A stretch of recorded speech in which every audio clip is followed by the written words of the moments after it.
I tightened my grip on the worn leather strap of my old tote, feeling the rough edges press into my palm, and told myself I was ready. The brown coat, draped over my shoulders, frayed at the cuffs and faded at the seams, wasn't just clothing today, it was a mask. This wasn't a normal family visit. Today, I was testing my in-laws, and the outcome could change everything. Michael was waiting for me at the bus stop, looking more nervous than he did when pitching to investors. When he spotted me stepping down, his brow furrowed. "Are you sure you want to do this?" We could just tell them the truth. "Mom will understand eventually." I shook my head, adjusting the old wool scarf around my neck. "No, Mike. You know how your mom has seen me since day one. In her eyes, I'm just some small-town girl with no career, no fancy family name. Today, I want to see how she treats me when she thinks I'm exactly what she's always assumed." He exhaled, the sound almost a sigh of surrender, and took my hand gently. His warm brown eyes held a mix of love and unease. "Just remember, she isn't a bad person. She's just old school." I gave him a soft smile, though my stomach churned. "I know, and I'm not here to humiliate anyone. I just need to know if there's a real chance for us to be a family." The Turner house came into view at the end of a tree-lined street in Buckhead, one of those elegant, slightly dated southern homes with red brick walls, a gray slate roof, and white-trimmed windows that gleamed in the winter sunlight. I drew in a deep breath, clutched my tote tighter, and tried to look smaller, humbler, even a little out of place. The front door swung open before we could even ring the bell. Caroline Turner, Michael's mother, stood there with the sharp, assessing gaze of a woman who had spent decades teaching in a private academy. Her eyes swept over me from head to toe, pausing on the worn coat, the scuffed shoes, and finally landing on my face with a flicker of something I couldn't quite name. Disappointment, maybe? "Olivia," she said after a tiny pause, her voice clipped and formal. "Come in. Please leave your shoes by the door." Behind her, Harold Turner appeared with a kind smile that softened the tension in the room. "Welcome, dear. Rough trip." His deep voice carried a warmth his wife's didn't. I stepped inside, forcing a polite smile, smoothing down the old coat to make it look even more wrinkled. I was playing a role, and it felt strange, exhilarating and nerve-wracking all at once. We settled in the living room, a space so meticulously arranged it felt like a museum. Every pillow fluffed, every family portrait perfectly aligned. Caroline poured tea into delicate china cups, her eyes occasionally flicking toward me as if cataloging every detail. "So, Olivia," she began, voice even but edged, "where are you working these days?" I lowered my gaze, my voice quiet. "Just an office job, really. Mostly answering phones and filing paperwork. Nothing special." One of her brows arched, the corners of her mouth lifting into what looked like confirmation of a long-held belief. "Ah, well, stability is good. Even if the pay isn't great, I suppose." I nodded slightly, feeling the burn in my throat, but staying in character. Michael shifted beside me, ready to jump in, but I placed a hand on his leg under the table and shook my head slightly. Caroline leaned back, swirling her tea, her tone casual but cutting. "And where are you two living now? Still renting? You know, houses aren't getting any cheaper in the city." I told Michael he could have chosen differently. Someone more established. "Remember the Walker girl, Michael? She just passed the bar exam." Her words landed like tiny needles, sharp but expected. I had known this moment was coming, and I needed to hear it all, every judgment, every assumption, before the truth came out. Caroline's words hung in the air, delicate and sharp like glass about to shatter. I kept my smile steady, though every muscle in my face begged to flinch. Michael stiffened beside me, jaw tight, and I could feel his pulse racing through the palm of his hand resting on his knee. "Mom," he said slowly, "Olivia and I are happy where we are. We're doing fine." Caroline tilted her head slightly, her lips pressing together as if she were holding back an unkind remark, though clearly she wasn't. "Happy? Happiness doesn't pay the mortgage, sweetheart." I just worry. You deserve stability, someone who can keep up with you. I lifted my teacup and took a slow sip to keep from saying something I might regret. My plan was working. This wasn't about fighting back. It was about listening, really hearing what she thought when she believed I had nothing to offer. Her eyes landed on my coat again, her gaze narrowing. You know, Olivia, I always say first impressions last forever. When I first met you, I thought, well, she's nice enough, but clearly from a small town. I figured you'd grow into the city life, but I guess some things don't change. The remark felt like a small slap, even though I'd invited it by dressing like I had nothing. I took a deep breath, kept my expression soft, and nodded as if I agreed. Michael's patience finally cracked. Mom, enough. You don't know everything about her. Caroline set down her teacup with a soft click. And what exactly do I need to know, Michael? She works a basic job. You too are still renting. And she gestured toward me. She didn't even dress up for meeting her in-laws. What am I supposed to think? I placed my hand gently on Michael's arm and whispered, It's okay, let her speak. He looked at me like I'd lost my mind, but I hadn't. I needed to see this through. Caroline folded her arms. You're both adults, but marriage is serious. You can't just live on love and paychecks that barely cover rent.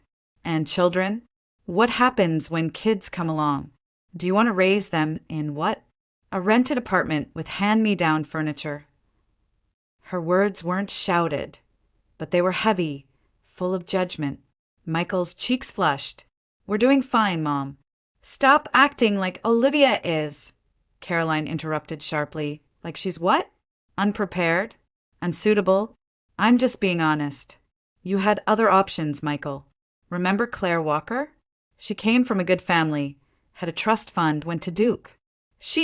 That's enough, Michael snapped, standing so abruptly his chair scraped across the hardwood. We're leaving. But I reached for his wrist, keeping my voice calm, almost gentle. No, let's stay. I want to hear her out. All of it. Caroline blinked, clearly startled by my composure. You want to hear it? Yes. I smiled faintly. I think sometimes it's good to be honest, even when it's uncomfortable. Caroline hesitated, then sat back. Well, honesty is what families need. I just don't want to see my son struggling because someone couldn't match his ambition. That's all. I nodded again, as if absorbing every word. Inside, my stomach twisted, but not from anger, from sadness. I could see it now, so clearly. Caroline wasn't cruel because she hated me. She was harsh because she was scared, afraid her son might have a harder life than she imagined for him. Still hurt. The rest of the meal passed in awkward silence, broken only by Harold's attempts at small talk about the weather and the garden. Michael stayed tense, ready to explode again, but I kept giving him subtle signals to let it go for now. Finally, after dessert, Caroline leaned back and checked the time. I almost forgot. My show is about to start. Michael groaned quietly. I'd heard about this before, her obsession with a particular talk show that aired nightly. She clicked on the TV, muttering about how this one was supposed to be inspirational. I sipped my tea, wondering if I should just excuse myself to the restroom, until I heard the host's voice booming cheerfully. Tonight, we have an incredible guest, one of the brightest young entrepreneurs in education technology. Please welcome Olivia Turner, founder and CEO of EdFuture. The camera panned to a woman in a cream-colored suit, her hair neatly pinned, makeup perfect. She smiled at the host with easy confidence. My smile, my face. Caroline froze, blinking rapidly. She looked at the screen, then at me sitting right there in her living room, in a shabby coat and scuffed shoes. Her lips parted, but no words came out. The host continued. Olivia built her company from scratch, expanding to serve over 1 million students nationwide, with more than 300 employees and partnerships with state education boards. She's also a mother to an 8-month-old baby girl, Chloe, and wife to software engineer Michael Turner, who also happens to lead development at EdFuture. Caroline's hands trembled against the armrest. What is this? She whispered. I set down my cup slowly, my voice soft. That's me. The job you never wanted to hear about? That's what I've been doing. Caroline's eyes darted back to the screen, where the host asked me, my television self, about work-life balance and breaking barriers as a young female CEO. You're, Caroline stammered. Yes. I folded my hands neatly on my lap. I wanted you to know me for who I am, not what I earn or the title on my business card. But you didn't want to hear it. For the first time that night, silence didn't feel like a burden. It felt like the air itself had shifted, waiting for something new to grow. Caroline sat frozen, her hands clutching the edge of the sofa cushion like it might keep her grounded. On the television, my onstage self was laughing softly with the host, describing the challenges of launching an education technology company while balancing family life. People thought I was crazy, the me on screen said, but I knew kids everywhere deserved better tools to learn, especially in underserved communities. And when my husband said, I believe in you, that was all I needed. The camera panned back to the host, who nodded approvingly.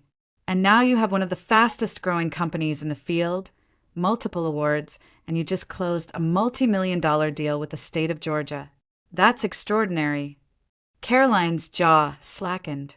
Her eyes darted between the television and me, sitting on her sofa in that deliberately shabby coat. I held her gaze calmly, my hands clasped together in my lap. You're the Olivia Turner, she whispered, as though saying it out loud might shatter the room. I nodded gently. The same one you've been watching on TV. The one you thought was just answering phones and filing papers. Her face turned pale. But you said, I thought you were just ordinary. I finished for her, my voice soft but steady. That's what you wanted to see, isn't it? Someone ordinary. Someone who couldn't possibly match Michael's potential. Someone you could feel justified in looking down on. Caroline's lips trembled. I didn't mean, yes, you did. I interrupted, not sharply but firmly. And that's okay, Caroline. People make assumptions. I wanted to see those assumptions for myself, without titles or money getting in the way. That's why I wore this old coat, carried this worn-out bag. Because I wanted to know if you could accept me for me.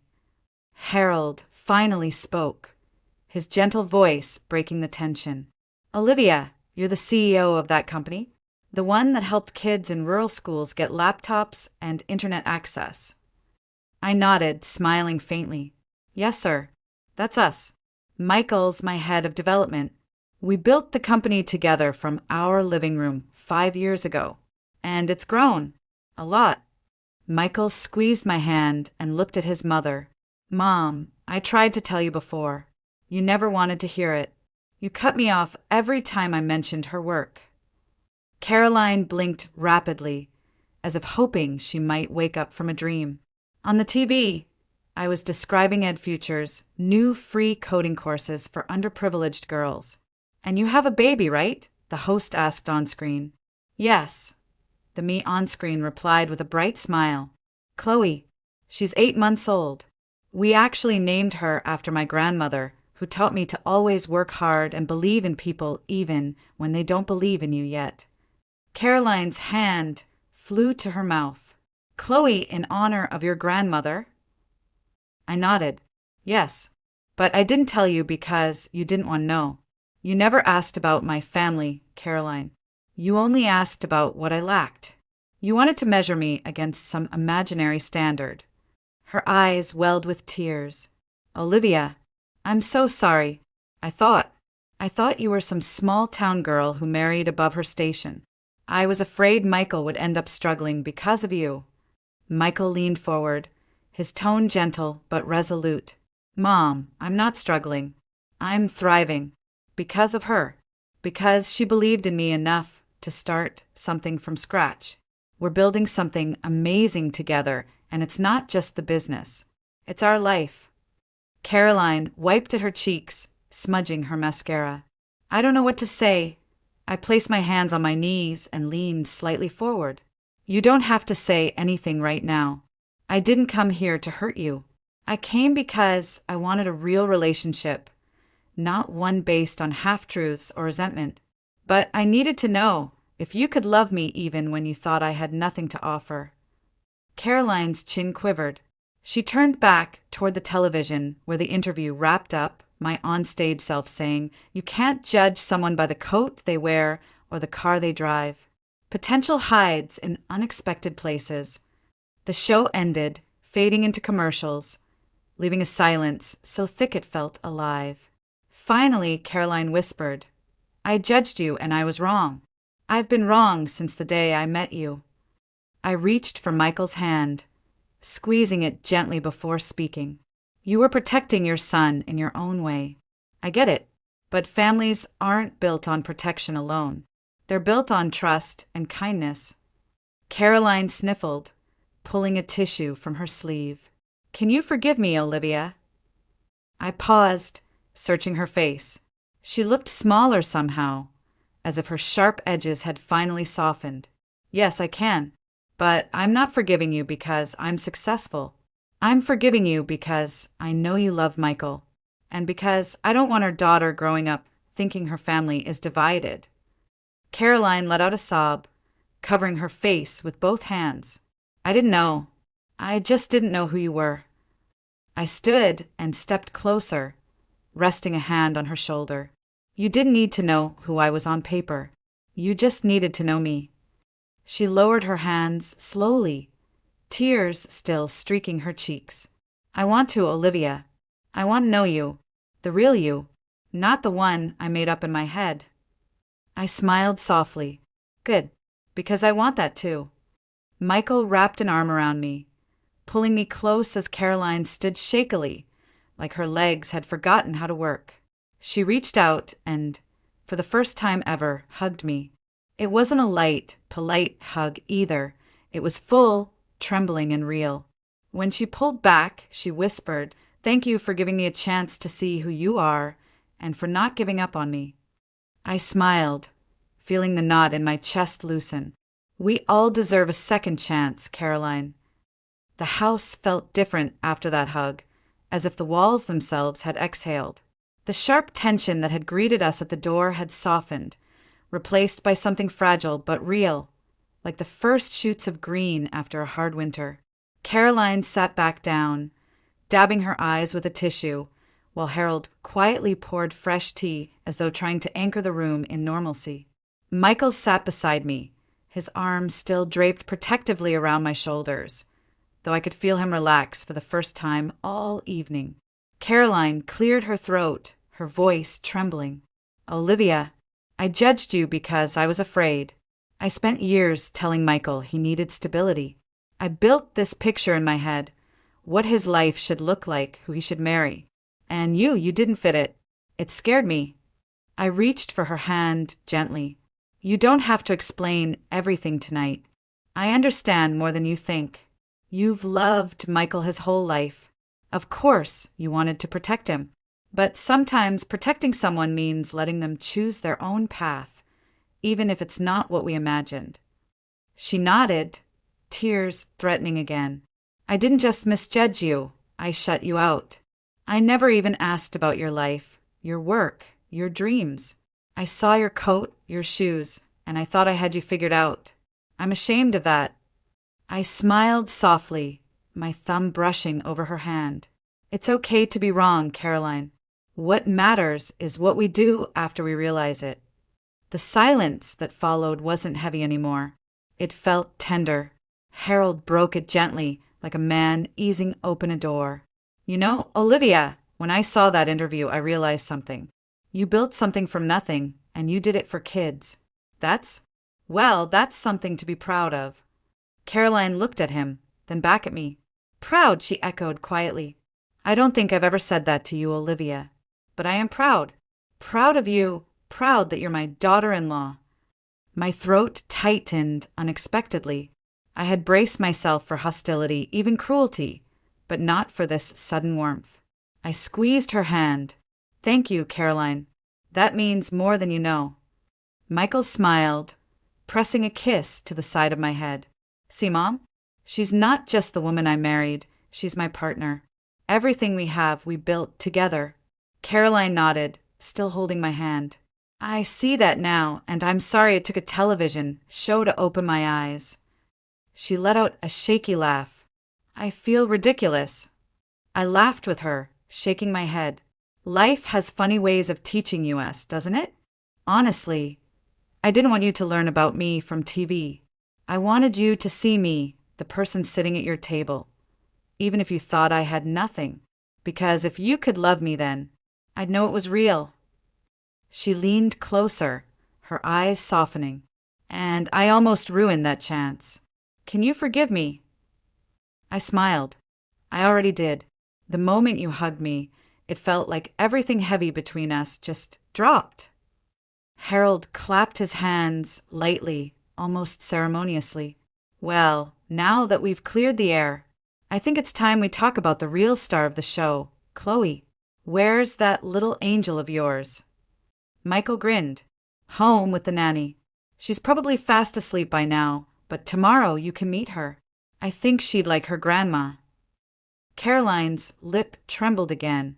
Grandma, she whispered. I'd like that very much.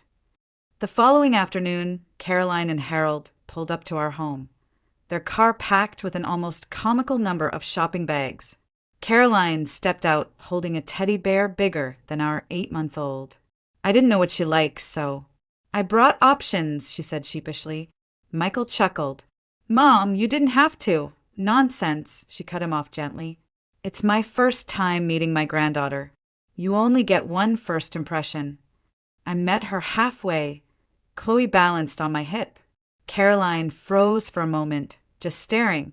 She's beautiful, she whispered, voice breaking. She looks just like you, Olivia. Chloe reached out a curious little hand toward Caroline, who instinctively stepped forward and took her. The baby studied her face, then, without hesitation, pressed a tiny hand to Caroline's cheek. Caroline gasped, tears spilling down again. She's so warm and trusting. She doesn't even know me yet, and she trusts me. I touched her arm softly. She knows family when she feels it. The rest of the day was a blur of laughter, baby giggles, and stories. Caroline asked about Chloe's favorite foods, her nap schedule, her first word, which, for the record, was dada, and listened with wide-eyed wonder to everything. Harold assembled a playpen he had bought on the way, while Michael grilled burgers in the backyard like it was a family reunion. At one point, Caroline pulled me aside while Harold entertained Chloe with a rattle. Olivia, she said, her voice tender, I was wrong about you. Completely wrong. And now I see, maybe I was wrong about myself, too. I thought I was this open-minded, caring person, but I wasn't. You gave me a chance to be better. Thank you for that. I smiled, tears stinging my own eyes. You're already better, Caroline. Look at you with Chloe. That's what matters. What we do now, not what we did before. She hugged me again, and this time it felt natural, like hugging family.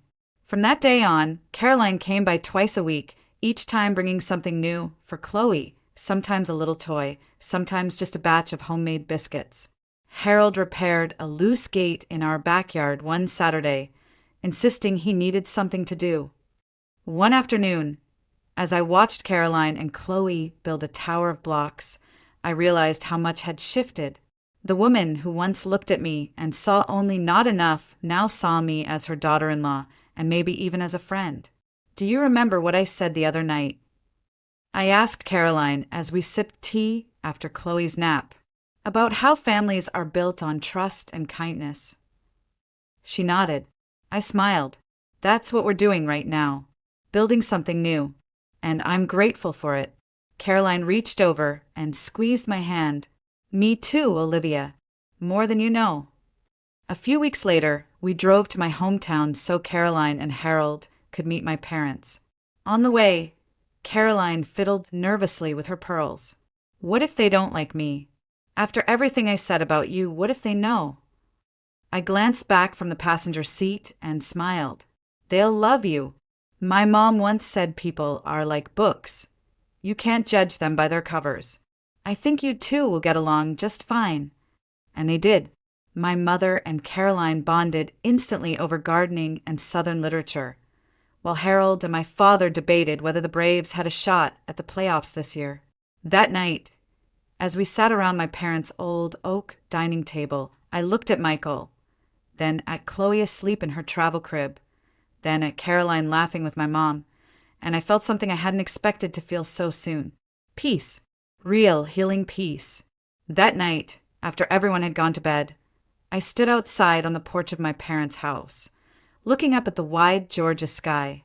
The air smelled faintly of pine and warm earth, and for the first time in years, I felt completely still inside. Michael came out, wrapping his arms around me from behind. "You're quiet," he whispered.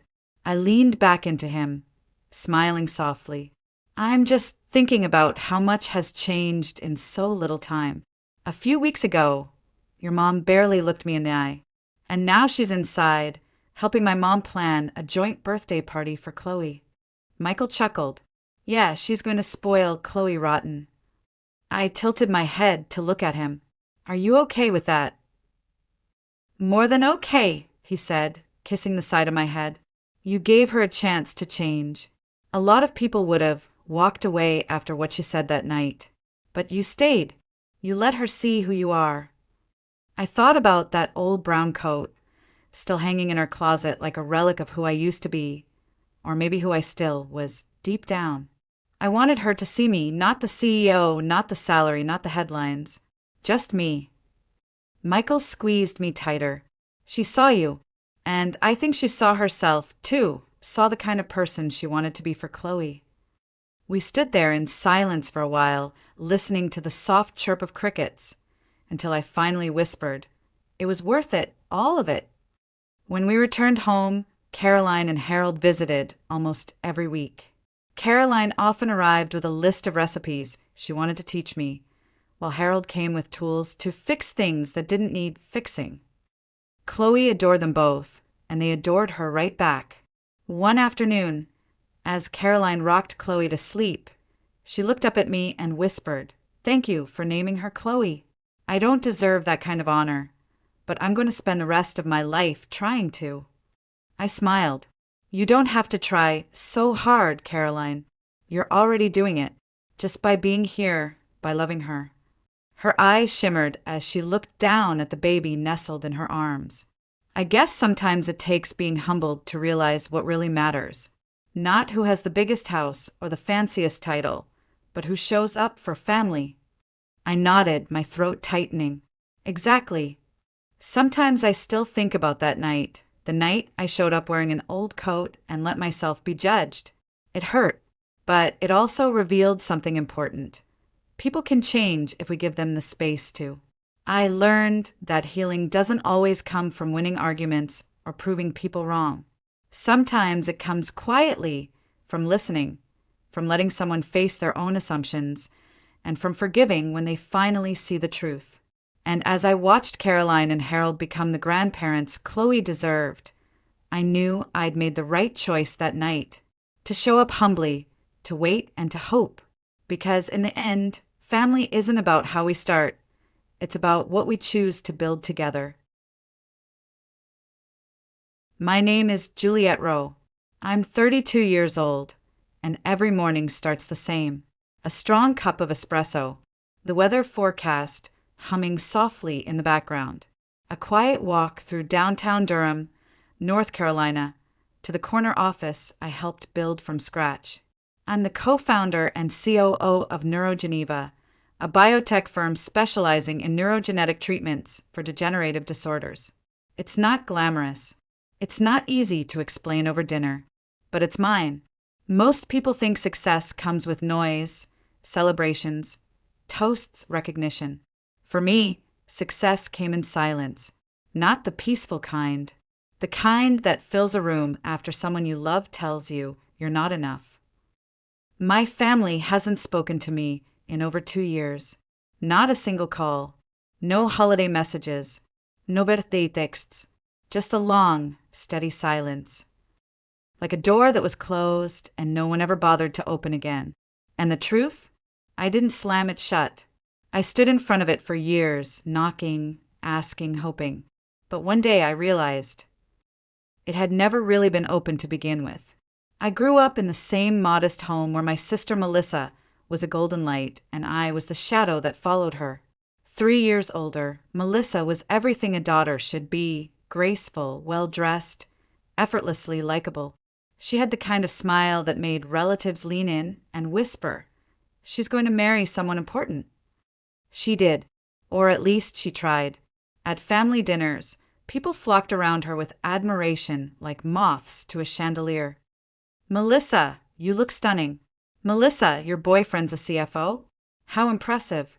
And then came my turn. If anyone remembered me at all, it was a passing line like, "Juliet's doing something with biotech." I think that word, something, stuck with me. Like my entire career, my whole existence, was just a vague placeholder between Melissa's spotlight moments. I used to believe that if I just worked hard enough, if I stayed quiet and carried the weight behind the scenes, one day they'd turn and say, "We're proud of you too, Juliet." So I worked. While Melissa traveled through relationships and job changes, I was in the lab at midnight troubleshooting a public health project worth over $2 million. I was securing funding rounds, managing clinical trials, training teams. But none of that ever reached the dinner table. I wasn't jealous. I was invisible. Even in family photos, I always stood to the side, shoulders slightly turned, eyes not quite meeting the camera. You wouldn't notice unless you looked carefully. And no one ever did. I told myself it was just how families worked. Some children shine louder, others contribute quietly. I didn't need praise. I just needed to belong. But as the years went by, I began to notice a pattern. Every time something went wrong, a broken fridge, a missed payment, an unexpected repair, I was the one they called. Not for conversation, not for care, just for help. When Melissa lost her job briefly, my mother asked if I could cover the cable bill for a few months. And I did. When my dad's car broke down, I wired money that same evening. $6,000 a month, sometimes more. No one ever asked if I was okay.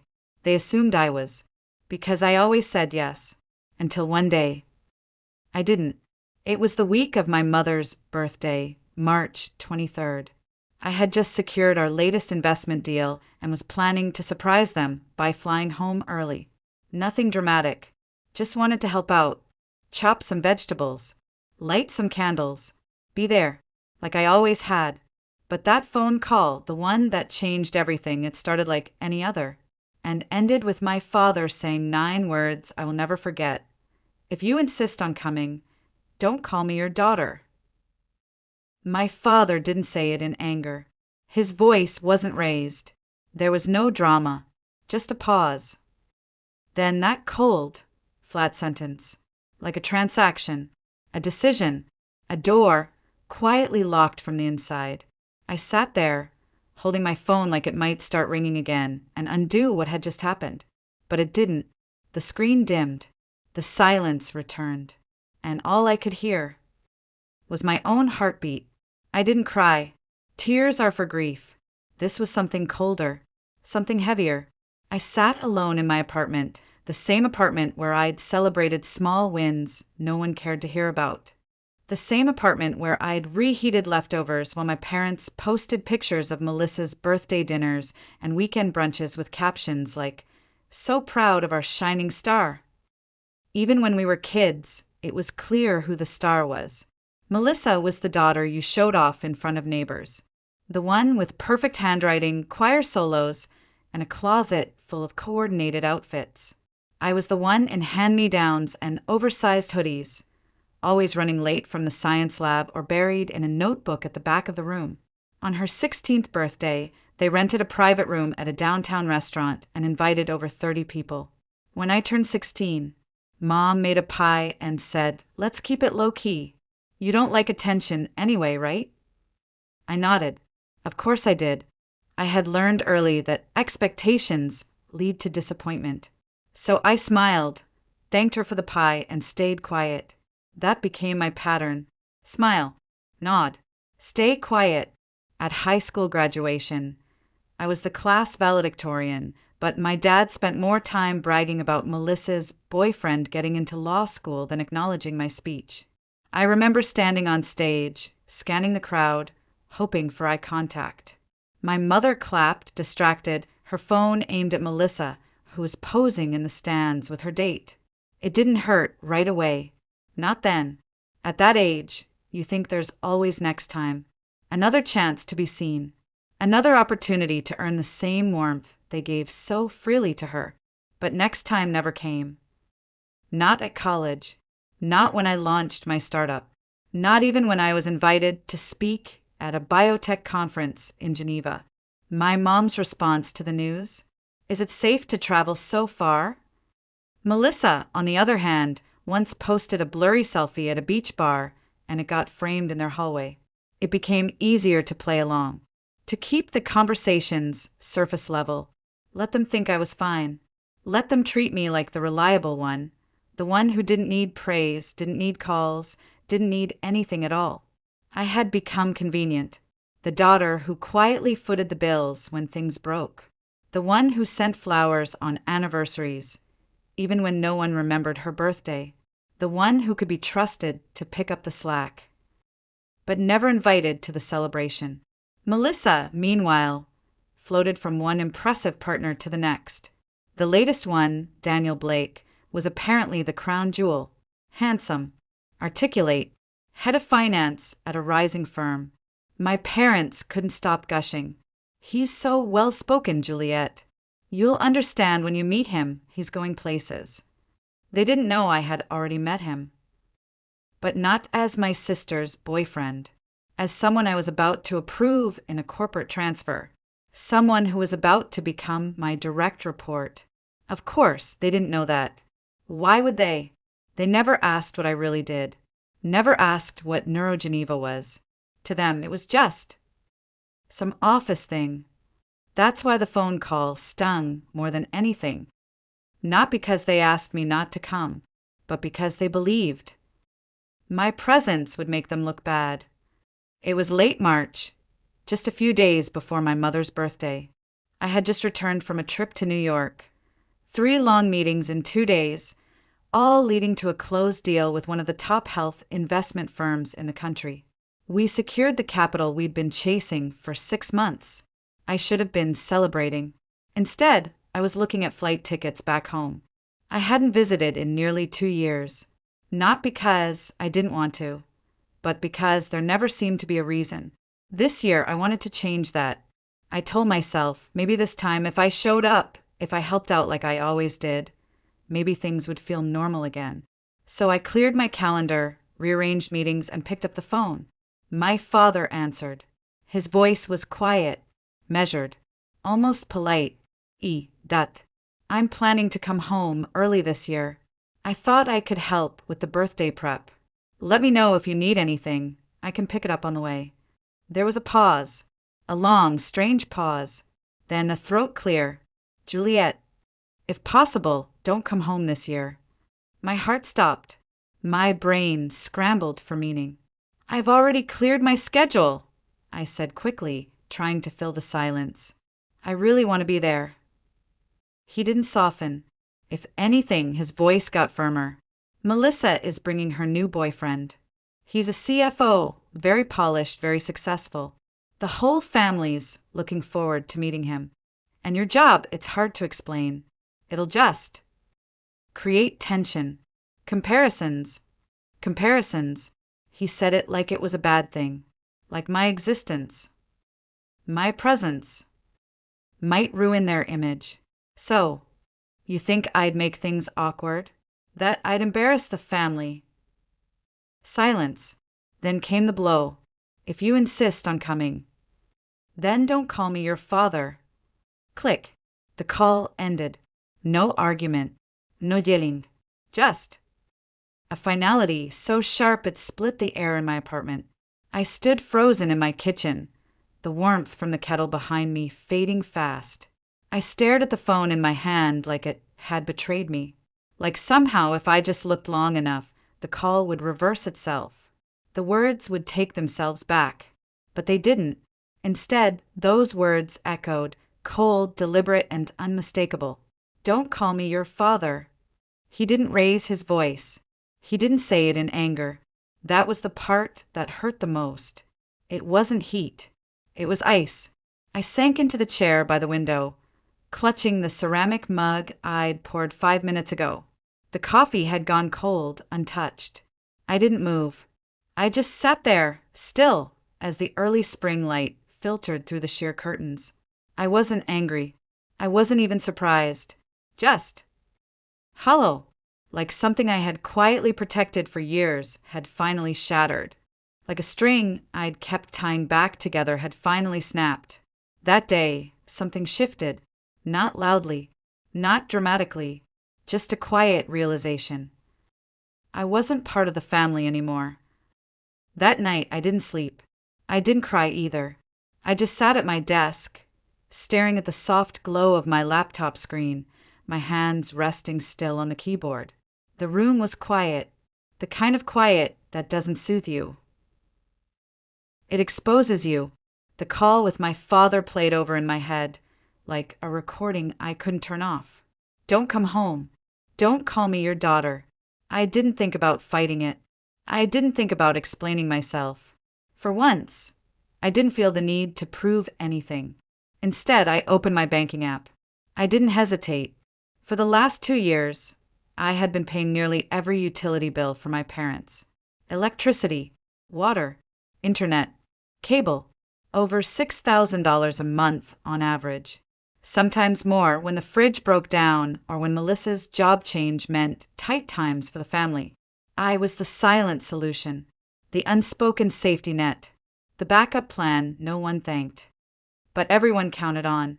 I clicked into the transaction history, month after month after month. My name, my money, flowing into a house I wasn't welcome in. A house I hadn't stepped into in over 2 years. A family that hadn't sent me so much as a Christmas card, but they never forgot to send bills. The total glared back at me. $15,720.40. Not a single thank you. Not once. I hovered my cursor over the auto-pay options. My finger didn't even tremble. Cancel electric bill? Yes. Cancel water? Yes. Cancel internet and cable? Yes. With each click, I felt something loosen in my chest, something that had been tightly wounded for years. I wasn't being cruel. I wasn't trying to punish them. I was just done. Done pretending I was still part of something that never saw me. Done apologizing for not being easy to introduce at dinner. Done supporting people who didn't see me as a daughter, but as a monthly transfer. I didn't send a message. I didn't warn anyone. There were no fireworks. No confrontación, just silence, the same silence they had given me. And in that moment, for the first time, I realized something deeply, undeniably true. They didn't reject me because I was cold or difficult or different. They rejected me because I stopped playing the role they wrote for me, the reliable one, the quiet one, the one who'd always say yes. Now, I had said no. March 23rd arrived with the kind of stillness that felt like a held breath. I woke up early, as I always did, and brewed my usual cup of peppermint tea. The city outside my window was just beginning to stir. The light was soft, the air was crisp, and for the first time in years, I had no reason to check my messages. I didn't call. I didn't send a card. I didn't post a polite photo of Mom and me smiling through gritted teeth. Not out of spite, but because pretending had finally become more exhausting than silence. I sat on the balcony, wrapped in a knit cardigan, sipping my tea slowly as the hour hand crept toward 5 o'clock. That was usually when the party started. Streamers, smiling guests, and Melissa, of course, perfectly styled, proudly introducing her newest boyfriend. At exactly 5:08 p.m., my phone buzzed. "Mom, Juliet, can you check the power? The lights just went out and the oven's not working. It's an important day." I placed the phone face down on the table. 10 minutes later, another buzz. "Dad, no water." No internet. Call the providers. Your mom's freaking out. I stared out at the tree line behind my building. No guilt. Just an eerie calm. Not once did they ask, "Are you okay?" Not a word about the call that cut me off. Just commands. Like always. Then Melissa chimed in. "The internet's down. Guests are arriving." Mom's almost in tears. "What's going on?" I picked up my phone, typed a response. Then deleted it. What I almost sent. 3 weeks ago, Dad told me if I insisted on coming home, I shouldn't call him my daughter. I'm just doing what he asked. If that's inconvenient, maybe find someone you're not ashamed to introduce. But I didn't press send. Why? Because it didn't matter. Because no matter what I wrote, they'd only hear what fit their story. So I put the phone down again. Let them sit in the dark. Let the oven stay cold. Let the Wi-Fi remain dead. Let the image crack just enough to show the truth beneath it. At 7 p.m., a voicemail arrived. Melissa's voice was tight, bordering on panic. "Mom's been crying since last night. Do you even care? This was supposed to be the big day. Daniel met everyone today, and everything went wrong. You're so selfish." Selfish. That word used to crush me. Now it just slid off. I listened to the message once, then turned off my phone. For years, I hadn't been selfish enough. Now, it was time. The next morning, the storm hadn't passed. It had only just begun. I was reviewing weekend operations reports on my laptop when I noticed an email subject line that made my breath hitch. "New Jersey staff, transfer to Durham HQ awaiting approval." I clicked. It was part of our expansion plan, moving select financial leads into the main office. I skimmed the list, eyes scanning, then stopped. Daniel Blake, head of finance, New Jersey branch. I blinked once, then twice. Daniel. Melissa's Daniel? My memory kicked in. A handshake at a biotech leadership conference 6 months ago. Polite, firm. He called me co-founder Roe and didn't blink twice. He hadn't made the connection. Neither had I. Until now. And suddenly everything aligned. The man my father wanted to impress. The one so successful they couldn't risk me standing next to. The reason I was asked not to come home. Was about to start reporting directly to me. I stared at his file for a long moment, a wry smile tugging at the corner of my lips. I didn't feel vindictive. I didn't even feel triumphant. Just oddly weightless. The universe had written the script for me. I didn't have to say a word. The next morning, Daniel arrived at NeuroGeneva's Durham office. He was dressed sharply, just like in his resume photo. Navy suit, brown shoes, the kind of man Melissa loved introducing. He stepped into my office holding a folder, expecting someone else. Then he saw me. His eyes widened, froze, color drained from his face. "Juliet." I smiled faintly. Calm, professional, the kind of smile that doesn't need to explain itself. "Welcome to NeuroGeneva," I said. "I'll be reviewing your department's quarterly financials. I look forward to working with you, Daniel." He didn't move. For a second, he looked like he wanted to say something. Maybe apologize, maybe run. But he didn't. He simply nodded, handed me the folder, and walked out, stiff and pale. I didn't chase him. I didn't call Melissa. I didn't message my parents. I just sat there, letting the weight of the moment settle around me like morning fog. They had spent weeks preparing for his visit, curated the perfect version of our family, framed Melissa like a queen, excluded me like a stain they didn't want seen. And yet, in the end, he walked straight into my office and called me boss. That evening, as the city lights blinked on outside my window, my phone buzzed again. A long message from Melissa.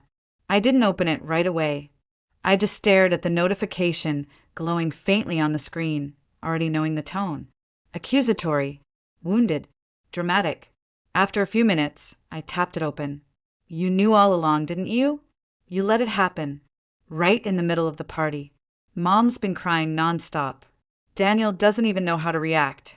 Don't you think that was cruel, Juliet? Cruel. That word had circled me my entire life. But only now, when I stopped giving, stopped nodding, stopped carrying the weight for everyone else. Now I was cruel? I set the phone down and made myself a cup of ginger tea. Let it steep. Let the steam swirl into the air and soften the tightness in my throat. I didn't feel guilty. I didn't feel victorious. I just felt clear. 10 minutes later, I picked up the phone and typed a reply. You say I was cruel, but I was just at home. I didn't start the video call. I didn't call myself his boss. I didn't do anything. And if one truth was enough to ruin the whole party, maybe that party was never built on anything real in the first place. I hit send. No emojis. No punctuation flourish. Just a plain, stripped-down message, like the clarity I had waited years to claim. Half an hour later, another buzz. This time, my mother. Her message was short. I never expected you to choose this way to get back at the family. I exhaled. Slow and long. Get back? Is that what they thought this was? Retribution. They truly didn't see it. Even now, even after everything. They still believed this was about revenge, about bitterness, about some cold-hearted punishment. But it wasn't. I wasn't trying to hurt them. I was simply done trying to be enough. The next morning came quietly. I returned to my desk like any other Monday, reviewed investor updates, skimmed through operational reports, answered a few team messages. It was just another work day, except it wasn't, because at 9:14 a.m. a new email arrived. From Daniel Blake's subject, apology, and goodbye. I hesitated before opening it, then clicked. Juliet, I don't know where to start. After what happened yesterday, I couldn't sleep. I've been thinking. Maybe it shouldn't have happened like that, in front of everyone, but still I feel something shifted, something necessary, especially about you. I'm not ashamed that you're Melissa's sister. I'm ashamed that I didn't see her clearly sooner. I can't stay in a relationship where basic respect doesn't exist. As of today, I'm ending things with her, and I wanted to thank you, not just for your silence, but for the way you lead, quiet, strong, and fair. Daniel, I read the message twice, not because I didn't understand it, but because something inside me needed to feel it again. Not the apology, not the breakup, the recognition. He didn't pity me. He didn't over-explain. He saw me. I typed a reply slowly. Daniel, you don't need to apologize. Everyone is responsible for how they choose to see others. And don't worry, I never bring family into work. But I hope now you understand. Sometimes silence is the greatest strength. I clicked send, closed my email, sat back. There was no satisfaction in knowing Melissa had been left. No joy in her tears. I didn't need her to suffer. I just needed the illusion to end. And for once, it wasn't me who had to say it. It was a quiet Sunday afternoon when the doorbell rang. I wasn't expecting anyone. For a brief second, I thought maybe it was a neighbor or a delivery mix-up, but something nudged me to glance through the peephole. And there they were, my parents, standing stiffly on the porch. My mother holding a small tote bag in both hands, her eyes tired and red. My father standing behind her, arms crossed, posture tense, face unreadable. I froze, not from fear, not from hope, just disbelief. I opened the door slowly, said nothing. Hi, honey, my mother whispered first, her voice strained like someone coming off a long flight. Can we come in? Just to talk. For a bit. I stepped aside. No hugs, no warm smiles, just the low creak of the hallway floor as they entered a home they'd never bothered to visit before. I poured water into 2 glasses, placed them on the coffee table, then sat across from them. The silence was heavy. They looked around at the clean, uncluttered space, the small plant near the window, the books lined up along the shelf. It was a life they had never asked about, a space they had never stepped into. Until now. My dad spoke first. About your mom's birthday, he paused, eyes avoiding mine. I said some things I shouldn't have. I waited. No apology. No, I was wrong. Just a vague statement tossed out like a rope, hoping I'd pull it into forgiveness. Then he continued, slower this time. Claire's been a mess since the breakup. Your mom's been crying every night. We thought maybe we could sit down and talk, like a family. Still, I said nothing, just nodded slightly, waiting, because I knew where this was going. And sure enough, my mother leaned forward, unzipping the tote bag and pulling out a single sheet of paper. Well, she began, we've been thinking. You're stable now. Your job is great. If possible, we're hoping you could help us with a monthly contribution. Nothing much. Just enough to cover living costs, insurance, and some retirement savings. She slid the paper forward. $2,000 per month. My father jumped in, eager to defend it. It's not a lot. Not for someone in your position. We're not asking for much. You know, we're family. I leaned back, stared down at the numbers like they were written in another language. Then I looked up, calm, steady. What about Melissa? My mom's face twitched. She's not doing well. After the breakup, her work's a mess. We can't pressure her right now. I let out a soft laugh. Not bitter, just tired. Melissa can't be pressured, and I've always been the one who could. If Melissa agrees to contribute her part, $1,000 a month, and we sign a clear contract stating that when you both pass, all assets, including the house, will belong to me, then I'll consider it. The silence after that was deafening. My father's brow furrowed. His cheeks flushed red. Are you seriously giving your own parents conditions? I didn't blink. Not conditions. Principles. I've already spent nearly $16,000 on this family in the past 2 years, without so much as a thank you. If you want me to keep contributing, then it needs to be documented. Clear. Fair. My mother looked at him, voice faltering. Maybe we should just talk it over first. But my father shot up from his seat, palm slamming the wooden table so hard the glasses rattled.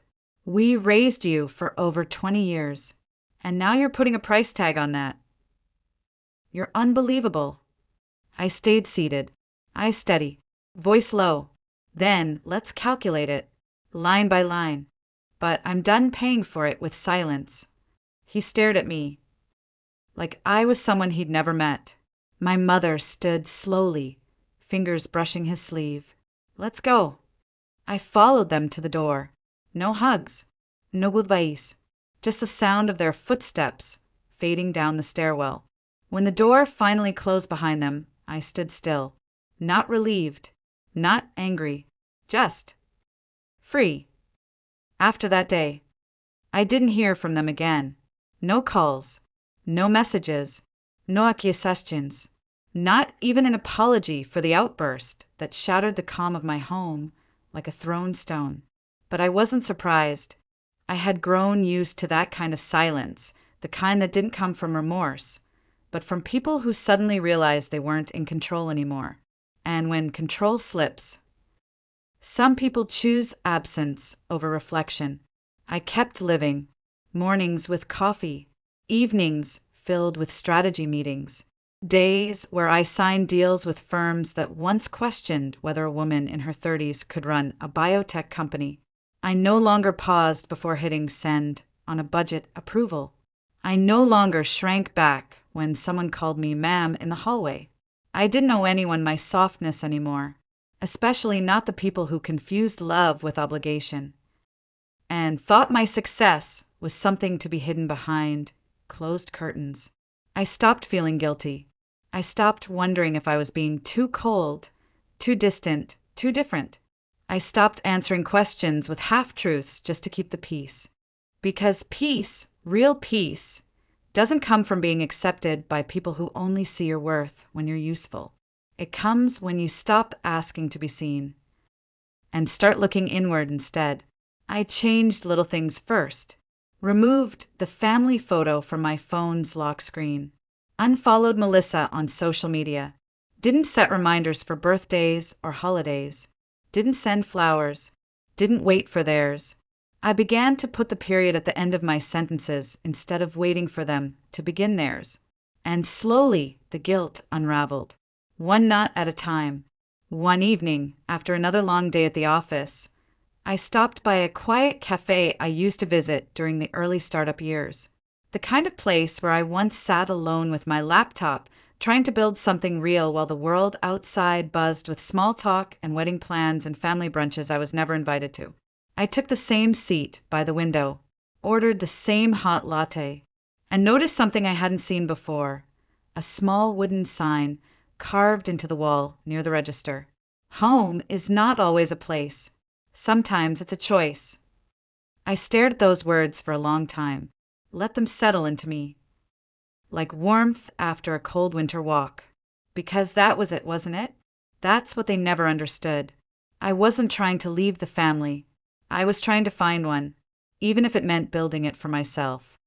There was a time I believed that if I just stayed quiet, stayed helpful, stayed small, one day I would be loved in return.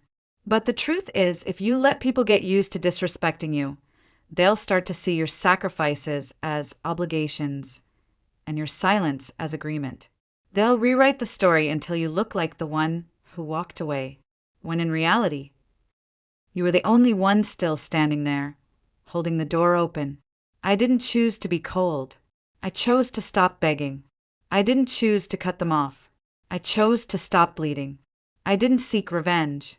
I chose dignity, because love without respect is just emotional debt, and family without accountability is just a performance. So if someone were to ask me today, do you regret not helping your parents when they needed you? My answer would be simple. I regret that it took me so long to realize. I deserved more than that, because real family is where you're seen as a whole person, not a wallet, not a shadow, not a backup plan, just you, fully, honestly, enough. And if my story made you pause, if it made something ache quietly in your chest, like a memory you've tried to silence, then I have a question for you. Do you think I was too harsh? Or did I finally learn how to love myself at the right time? Share your thoughts in the comments below, because sometimes your truth might be the light someone else needs when they're standing at the door, unsure if they should finally walk away. And if you've ever felt alone in your own family, believe me, you're not.